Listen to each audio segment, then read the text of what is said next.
Alright then, Changling History Part 3, The Sundering.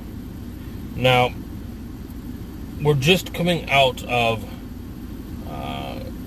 the war with the Red King and kind of the time of the changelings, or the Fae, and humanity kind of living in harmony up until they start to conflict and wars begin to break out between the different factions of humanity, different factions of Fae, all of this culminating in the creation of cold iron, which, as we said, became the straw that broke the camel's back to separate the dreaming and the waking world. The next age that we're going to talk about is called the Sundering. Now, the Sundering took place over the course of almost a millennia. During its initial phases, magic was torn away from the world. It will take mages quite a while to reacquire it at this point. The dreaming and the mundane were pulled apart. This is where we first see the hints of the dreaming and reality no longer overlapping. This is where they started to, whereas before I talked about it being like the prime material and the ethereal, they began to split in different directions until they no longer overlapped, except in just a few places. The Kithane, which is the group name for the Kiths of the Fae, referred to the following years as the dim years. As the world separated, the one kind of positive point was that trods still remained. Now, trods are mystical pathways that lead from the mundane world into the dreaming. Historically, you do hear about these, obviously without any proof, but you hear about fairy circles, that if you step into them at the right time, when the moon is right, you'll be whisked away somewhere. Probably the most famous example of both kind of the dreaming and of a trod, which people will never even consider thinking about, is Alice in Wonderland. Down the rabbit hole and into another world. What else is Wonderland but a manifestation of dreaming? It's really a pretty perfect example. Think about that one sometime. So these trods were formed that allowed the Fae to travel from the mundane world to the dreaming and back, and in some cases even allowed mortals to do the same.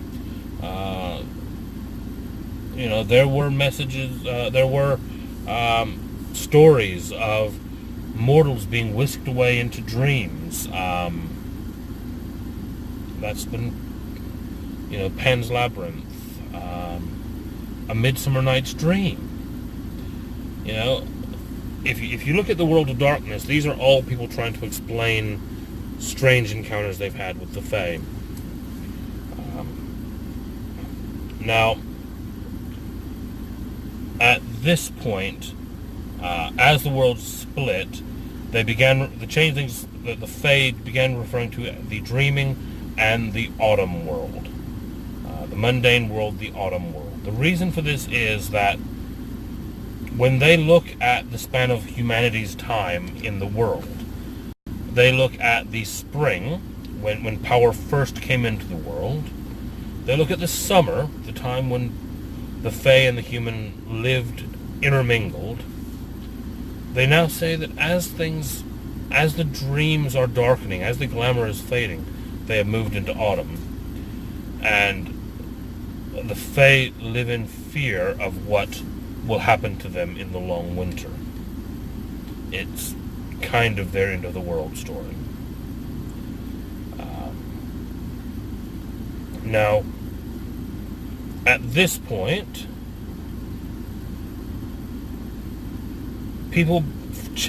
Fae especially began to fear that the end of the world was coming.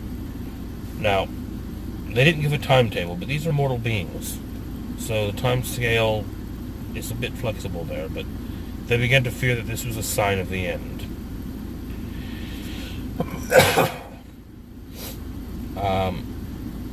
This is also when banality has really started kicking the Fae's butts. The Fae spread across the world using ferry roads, trods, to reach places that they believed that humanity would not reach for a long while. A lot of this is explained when you talk about kind of native people that have held on to strange dreams and superstitions far later than the rest of the world. These are these far-off places the Fae were looking for.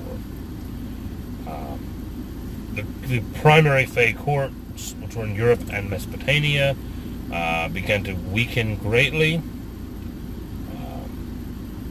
in part because of banality in those areas, and in part because as more and more Fae went out seeking other places, there were less Fae there. Now, at this point, we get the first mention of the original changelings. And it says that some of these were children of dalliances between Fae and mortals, or others were kind of the traditional, what you think of when you say changelings in the real world, of the idea of a mortal baby that was stolen away by the Fae and replaced. This is when they first started to realize that mortal flesh could be a shield against banality, and that if a true Fae cloaked their soul inside these copies of human bodies, that it would protect them. Now, we then get to a point where, although officially the war has never ended between the courts of the Fae, although they all call themselves at war, they're not actually doing a lot of fighting at this point. It's just kind of, well, yeah, we're at war, but we're not actually, they're over there and we're over here, and we're just at war.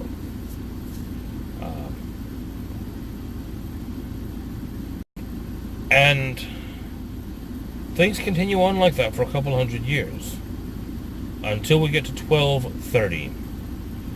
And it was at that point that an eclipse covered much of the autumn world, and for whatever reason it also had the effect of blotting out all light in the dreaming. Now, they didn't really understand why this eclipse in the mortal world affected the dream the way that it did. But it worried the changelings. It worried the Fae. It made them really concerned over what the symbolism of it meant. And it also coincided with a birth of huge numbers of nightmare Fae, dark Fae.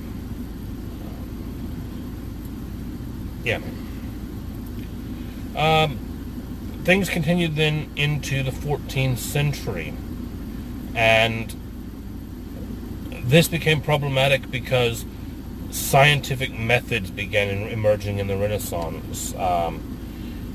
If you want to talk about mage, we started getting the Order of Reason, which was trouble for the changelings. As methods began to explain away what was previously considered magic, the common folk took to the churches. They forswore their old ways. They backed away from the kind of old faiths.